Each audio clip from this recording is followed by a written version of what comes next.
Mirë, shikues nderuar, jemi rikthyer tashmë në pjesën e dytë ku do të ndalemi tek politika në vendin tonë. Kam të ftuar ditën e sotme për të diskutuar mbi këto zhvillime profesorin Alfred Halilaj. Profesor, ju përshëndes. Faleminderit për ftesën, përshëndetje edhe nga unë. Profesor, e nisim me reagimin e fundit të kryeministrit Shqipërisë Edi Rama, i cili ka deklaruar publikisht se kuvendi nuk do të shqyrtojë kërkesën e SPAK deri në vendimin e gjykatës kushtetuese, duke vendosur kështu pra një kusht të qartë, një organ i kushtetuese i përket edhe dosjes së zëvendës kryeministres Belinda Balluku. Pyetja lind nëse jemi tashmë përballë një vendimarrje institucionale të bazuar në kushtetut, apo nga ana tjetër kemi një urdhër politik që bllokon këtu dhe veprimin e drejtësisë. Duket qartë që zoti Rama, kryeministri i Shqipërisë, është në një moment të vështirë, ndoshta më të vështirë në gjithë historinë e këtyre mandatit të tretë drejt gjysmës mandatit katër. Sepse i është dashur disa herë gjatë kësaj periudhe të ndryshojë qëndrim lidhur me drejtësinë. Dhe kur për të njëjtat çështje njeriu mban qëndrime të ndryshme, tregon që është një vështirësi e madhe në parim. Dhe po t'i rikthehemi literalisht asaj çfarë ligji dhe instrumentat ligjor paracaktojnë, mendoj që zoti Rama po prap është në kundra petal, nuk mundet që parlamenti të mbajë qëndrim tjetër përpos atij qëndrimi i cili tashmë është kthyer në traditën e parlamentarizmit të këtyre viteve të fundit në raport me drejtësinë.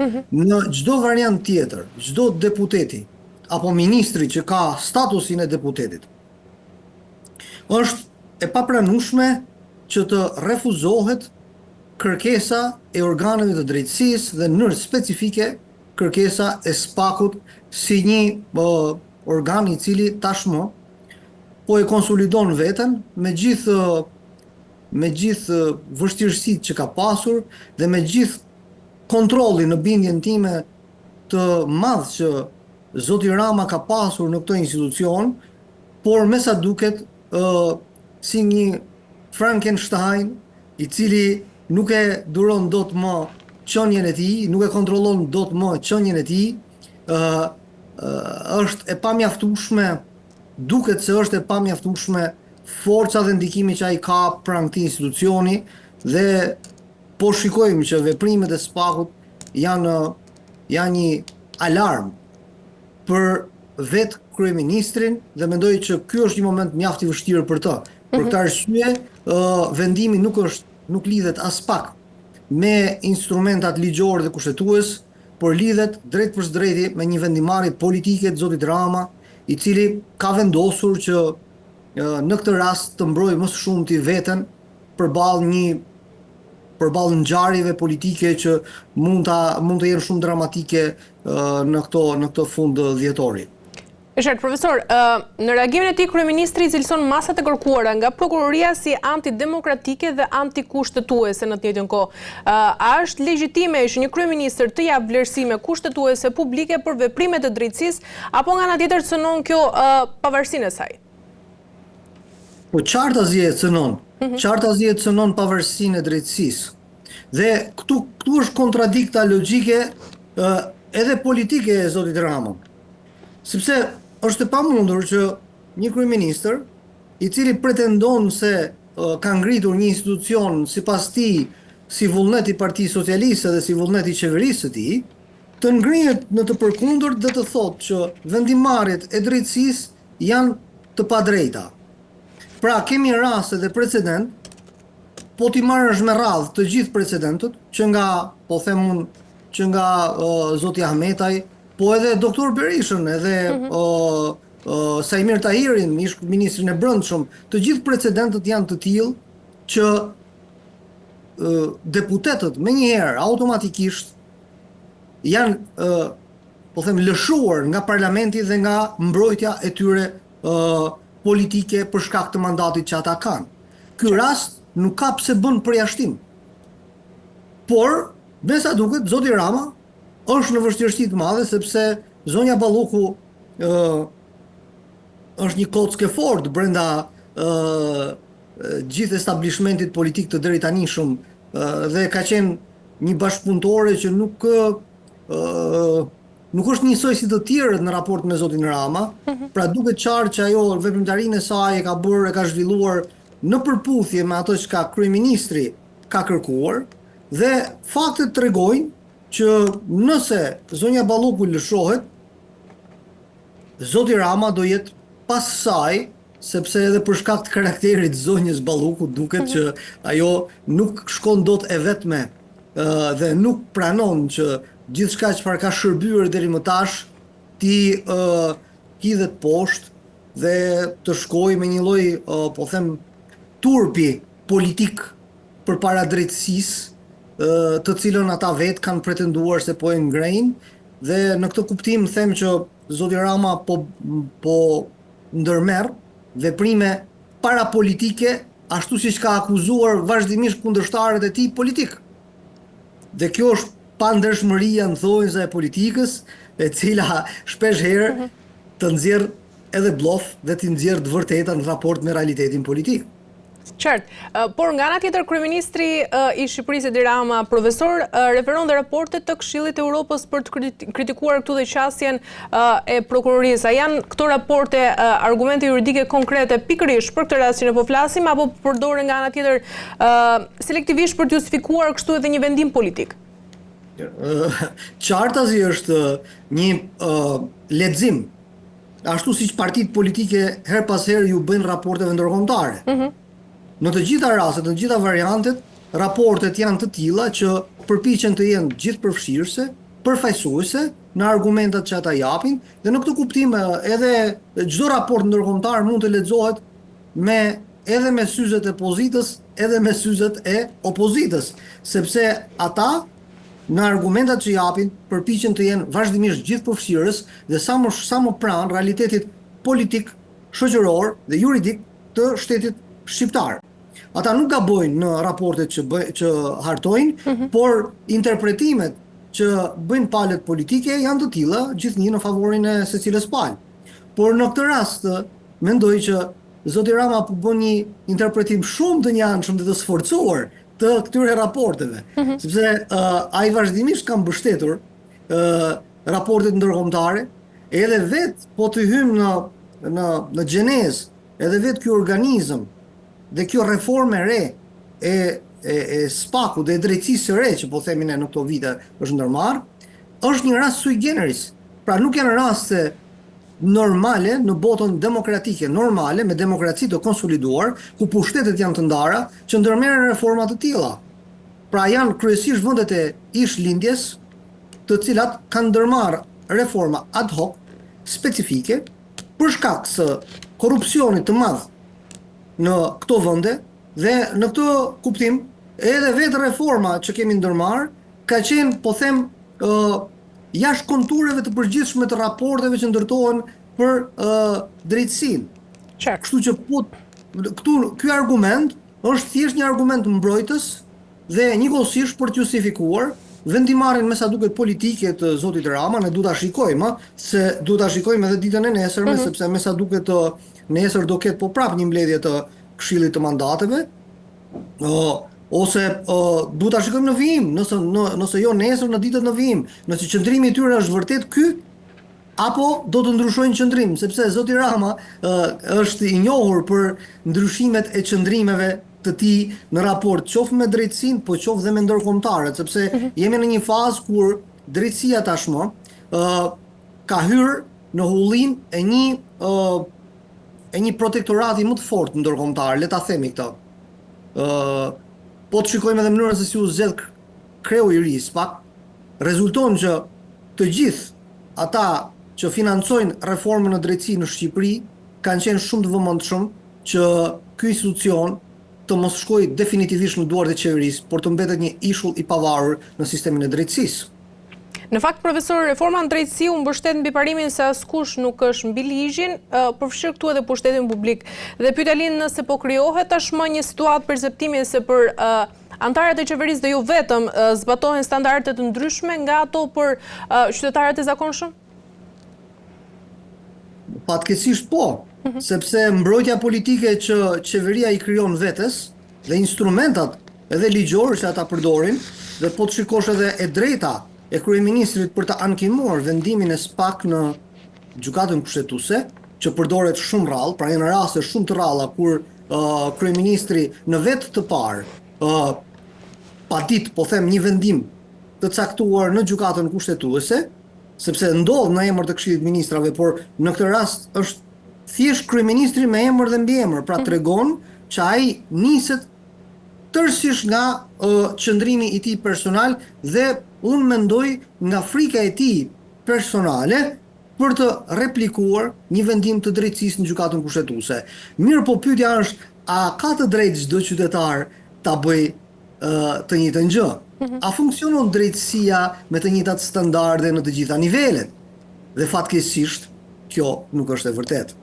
Fatkeqësisht Shqipëria sot dhe qytetarët shqiptar sot gjenden përpara vështirësive të jashtëzakonshme në marrjen e drejtësisë.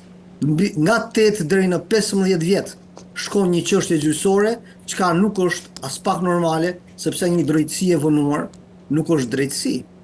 Qartë, profesor, ndalemi tek një tjetër çështje, ku SPAK ka ndërhyrë edhe tek Akshi, një nga institucionet më strategjike të shtetit me akuza për abuzime me tender dhe grup të strukturuar kriminal. A jemi përballë një rasti të izoluar administrativ, apo kjo tregon një problem serioz në mënyrën se si është ndërtuar dhe kontrolluar tashmë sistemi i digitalizimit? Shumë serioz problemi. Shumë serioz. Një çështje, të themi të drejtën, në kohët që përjetojmë ne, në kohët në këtë periudhë ne jemi në zhvillimet shumë të mëdha të teknologjisë e informacionit, ku bota online është bota kryesore dhe lufta hibride, ajo që njihet në gjuhën e sotme të komunikimit, është në nivelet më të larta të mundshme. Shteti shqiptar është tërësisht i ekspozuar ndaj këtyre fenomeneve që në një rast normal, të një shteti normal, nuk duhet të ndodhin dhe nuk mund të ndodhin. Është papërgjegjshmëri e lartë për të gjithë shoqërinë. Tu nuk është vetëm thjesht çështje politike, por është një çështje e sistemit organizativ shtetëror dhe të mbrojtjes kombëtare. Ne nuk e kemi luftrat sot, pavarësisht se gjithnjë lufta klasike nuk përjashtohet, por sepse historia është e tillë dhe luftrat klasike të frontale nuk përjashtohen, por sot nuk jemi në këtë nivel lufte, jemi në nivelin kur luftrat hibride cënojnë jetën e çdo qytetari të botës në mënyrë të drejtë për drejtë në varësi të identitetit kombëtar apo shtetëror që ai ka. Në këtë kuptim, kjo që ndodhi me Akshin dhe kjo paraqitje që na ka ardhur nga Akshi është sigurisht një sinjal alarmi, një rënje praktikisht e shtetit, sepse kur çdo e dhënë e këtij shteti është e ekspozuar ndaj kujtdo, dhe kur luhet me jetën e secilit në këtë mënyrë, këtu ka rënë praktikisht shteti si një mbrojtës i interesave të qytetarëve. Kemi rastin kur shteti në këtë rast, në këtë moment, është kthyer kundër qytetarëve të vet. Dhe kjo është shumë e dhimbshme, sepse ne që të gjithë ne kemi deleguar pushtetin dhe i kemi dhënë të drejtën që ne të ekspozohemi me të dhënat tona personale, me gjithçka tonën, me idenë që i kemi të sigurta, të ruajtura dhe nuk na ekspozohen dhe nuk kemi objekt i sulmeve individuale, sepse nuk është vetëm thjesht çështje e sulmeve që mund na vinë nga shteti më shtet, por është edhe çështje e secilit qytetar që është i ekspozuar sot përballë luftës hibride dhe personale ndaj një individi. Unë sot jam i pasigurt në këtë drejtim, biseda jonë sot është e pasigurt që po zhvillojmë në këtë mënyrë, pra që do të thotë që ajo garanci themelore që duhet na jepte shteti na ka rënë. Na ka rënë dhe kjo është dramatike për ne. Unë nuk e kuptoj mungesën e seriozitetit dhe të, po them, të alarmit që institucionet përgjegjëse, kryeministri vetë në vetë të parë ka qetësia e tij olimpike për të bërë intervista krejtësisht të qeta, soft, a thua se asgjë s'ka ndodhur, është e habitshme, por unë mendoj që është edhe një po them, një situatë e vështirë për të, dhe shpesh herë situatat skizofrenike që i krijohen individit politik nuk marrin parasysh rreziqet e vërteta dhe reale që ai sjell. Kush duhet mbaj, profesor, përgjegjësi politike për funksionimin e Akshit, kur drejtuesit e saj dalin në hetim penal, ndërkohë që drejtuesit kryesorë të Akshit janë në masë sigurie, ndërkohë që ky institucion është promovuar ashtu si e dim prej vitesh si sukses i reformave? Po përgjegjësia është direkte e kryeministrit, se në rastin e Akshit, ai e ka varësinë edhe institucionale, e ka drejt për së drejti. Dhe përgjegjësia është e tija. Ne nuk mund t'i kërkojmë llogari askujt, sepse ai në vetë të parë ka administruar dhe ka promovuar këtë sistem të menaxhimit të dhënave online dhe të mbrojtjes së të dhënave të qytetarëve të shqiptar, dhe ai shkoi dhe më tej sot, duke në këtë mandat të katërt, ai shkoi dhe më tej dhe krijoi një ministre online. Kuptoni çfarë çmenduri është kjo, domethënë kjo është një çmenduri e cila marrosi edhe institucionin e presidentit të Republikës, duke prodhuar një faktor juridik të paqene, kuptoni, domethënë është e pa imagjinueshme që një gjë që nuk ekziston të shpallet ministër. Pra kjo është një çmenduri institucionale, e cila sigurisht do kishte këto pasoja, por themi të vërtetën, të ishte në këto nivele korrupsioni dhe administrimi i këtyre të dhënave të qytetarëve shqiptar, askujt nuk ja kishte marrë mendja. Ne kemi dëgjuar her pas here nëpër media, ka pasur gazetarë të guximshëm, të cilët kanë raportuar lidhur me të, por askujt nuk i shkonte në mendje që ky nivel korrupsioni deri në krime të organizuara të mund të ekzistonte. Pra kjo është një moment tërësisht i papranueshëm për shoqërinë shqiptare, dhe qytetarët shqiptarë duhet ta kuptojnë që ky në këtë rast duhet ndërhyrë, duhet reaguar për të mbrojtur. Është momenti për të mbrojtur. Profesor, nga ana tjetër, hetimi i SPAK përfshin këtu tendera me vlera miliona euro dhe dyshime për manipulim të gjitha procedurave. A kemi të bëjmë tashmë me një korrupsion klasik në tendera, apo me një skemë të gjerë ku institucionet tashmë po përdoren për interesa të caktuara ekonomike? Shko, në librin e fundit që kam botuar, Antropologjia e ligjit, një nga çështjet me të cilat jam marrë është drejtësia algoritmike. Drejtësia algoritmike i referohet aftësisë që ka kompjuteri, dhe në rastin konkret diella, për të përzgjedhur tenderat në varësi të kritereve, supozohet, të drejta të paravendosura nga sistemi. Në fakt,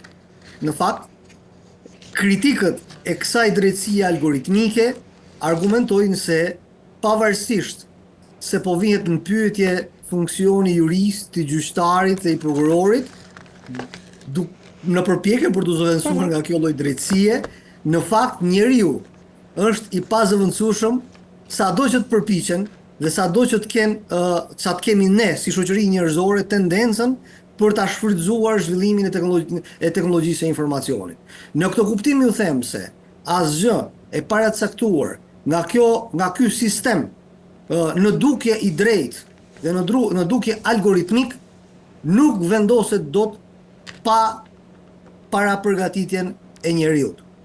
Ndaj është e rrem ideja se tenderat publik po zhvillohen mbi bazën e një drejtësie e cila garanton maksimumin e vlerësimit, garanton ofertën më të ulët etj. Domethënë, këtu është një manipulim që i bëhet sipas rastit këtij sistemi të tenderave, dhe të vërtetat dalin, sepse në fund të fundit edhe SPAK-u vet nuk i referohet për hir të vërtetës kësaj teknike hetimore, sipas të cilës ne të ndjekim vetëm dokumentacionin, por shkohet përtej, dhe unë mendoj që SPAK në këtë rast ka arritur që ta dekriptoj, ta demontoj dhe të shikojmë që në fund të fundit ta njerëz të dalin para drejtësisë dhe të mbajnë përgjegjësi. Qartë. Mirë, profesor, një tjetër çështje ku Partia Demokratike ditën e sotme ka organizuar një protestë kombëtare duke i quajtur si një hap kyçfra për të përballur qeverinë dhe për të kërkuar ndryshime politike radikale në vendin tonë. Pyetja nëse mundet që një protestë e tillë tashmë të shndrohet në një pikë these në strategjinë e opozitës pra e cila është ndërtuar apo është vetëm një tubim simbolik? Po shiko, në çdo vend normal, opozita do ta kishte një kazus në dorën e saj, reagimin e drejt për drejt, lidhur me një çështje kaq madhore. Ju kujtoj këtu që vetë ish opozita e Partisë Socialiste, në raste të ngjashme, ka shfrytzuar në mënyrë maksimale momente të tilla të korrupsionit të hapur të ish numri 2 të qeverisë së asaj kohe që pretendohej që ai kishte marrë para. Po flasim këtu për vitin 2011, kur opozita e shfrytëzoi në këtë mënyrë. Dhe çdo opozitë në botë të njëjtën gjë do të bëjë, dhe unë mendoj që Partia Demokratike e ka detyrim përcaktim. Përgjigjen ndaj këtij momenti kyç të jetës politike në vend. Vijimësia e protestave të saj dhe format e pandërprera të protestave duhet të jenë motoja politike nëse ajo kërkon të bëhet vërtet mbrojtëse e interesave të qytetarëve shqiptar. Ne nuk i kemi, pra si shoqëri, kështu funksionon kjo punë. Nuk mund të pretendojmë që të vi dikush tjetër nga jashtë dhe të na përfaqësojë interesin publik. Opozita e ka detyrim caktim mbrojtjen e interesit publik. Dhe në këtë rastin konkret, Partia Demokratike është partia më e madhe opozitare që ka detyrën që të mbrojë këtë interes. Nëse ajo nuk e bën, do të thotë që nuk përfaqëson interesin publik. Qartë. Dhe do të ishte e përkundërta, do të ishte po them unë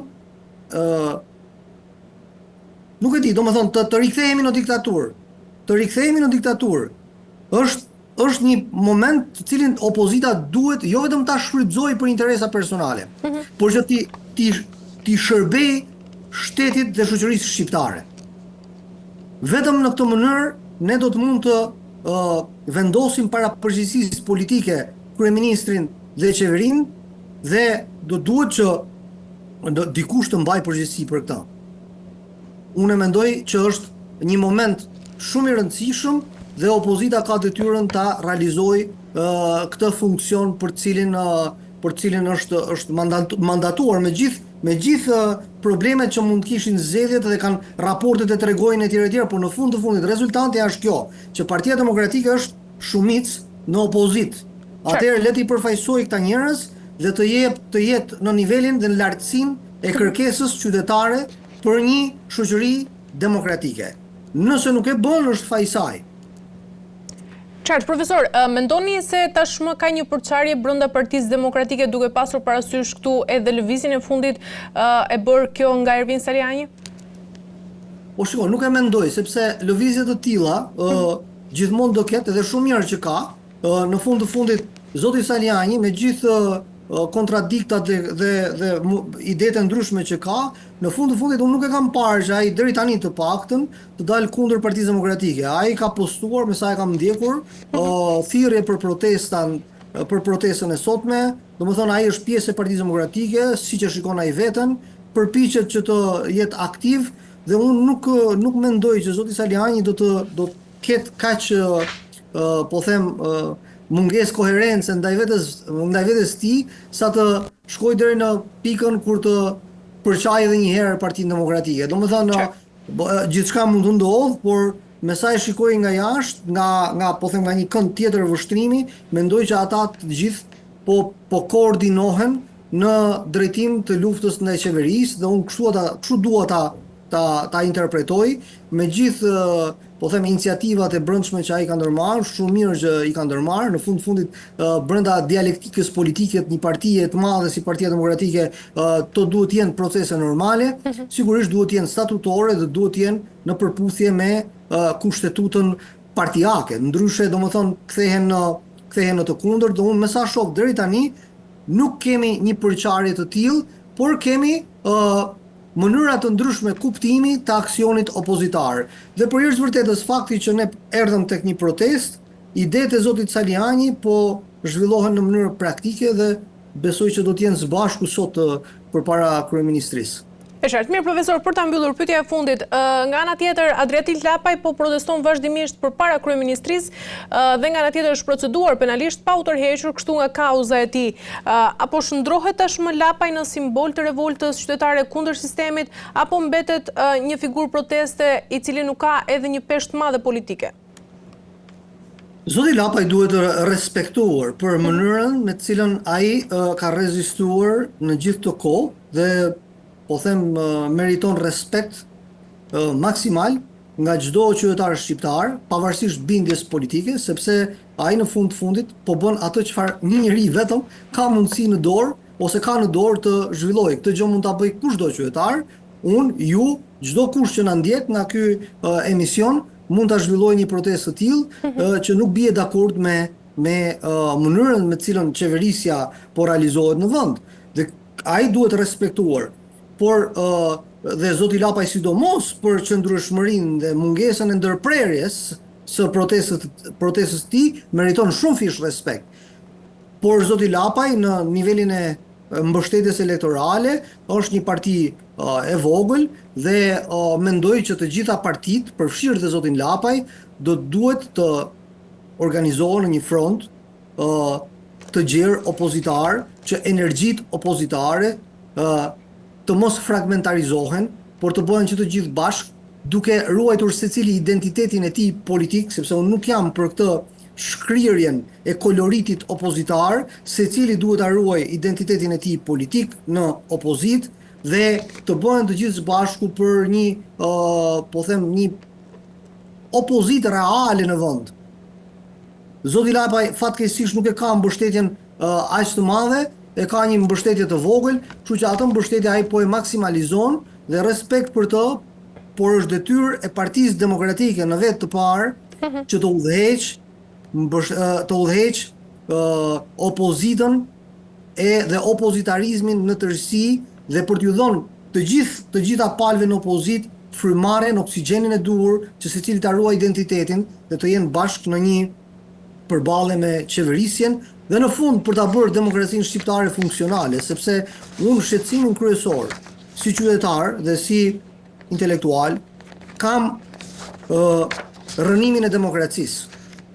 Sot shoqëria shqiptare është unilaterale, është një shoqëri që nuk ka vetëm një pushtet dhe është pushteti i njeriut vetëm dhe kjo nuk i vlen shoqërisë shqiptare. Ne vim nga një diktaturë e errët, nga një histori shumë e vështirë e këtij populli, ndaj do duhet ta bëjmë demokracinë reale, të vërtetë, që të mund t'ja shijojmë më pas frytet këtij sistemi politik. E qartë, mirë, profesor, kemi arritur në fund, ju falenderoj shumë për gjitha informacionet, ishte kënaqësi. Kënaqësia ime, falenderoj shumë. Mirë, të nderuar televizionistë, kemi arritur në fund të këtij emisioni. Do bëjmë një përmbledhje të shkurtër se çfarë diskutuam ditën e sotme. U ndalëm tek disa nga çështjet më të nxehta të politikës dhe jetës publike në Shqipëri dhe më gjërë. Filluam me përplasjen Rama Spaku, diskutimin mbi imunitetin e deputetes Belinda Balluku, ngre kështu edhe pikpyetje për ndarjen e pushteteve dhe peshën e ligjit në vend. Më pas analizuam situatën brenda Partisë Demokratike dhe lëvizjen e Ervin Selianit, që tregon edhe tensionet, ndoshta edhe sfidat e brendshme pra brenda Partisë Demokratike. Nuk mund të lëmë edhe pa përmendur edhe protestën e Adriatil Lapaj dhe Lëvizjen Shqipëria Bëhet, e cila po ringjall debate për rolin e qytetarëve aktiv dhe presionin mbi qeverinë. Dhe u ndalëm tek plani ndërkombëtar, folëm mbi thirrjen e Zelenskit për një rreth të ri konsultimesh europiane, duke theksuar këtu sfidat e Ukrainës përballë agresionit rus dhe ndikimin e tij në diplomacinë globale. Me kaq po mbyllim ditën e sotme, bashkë shihemi sërish nesër.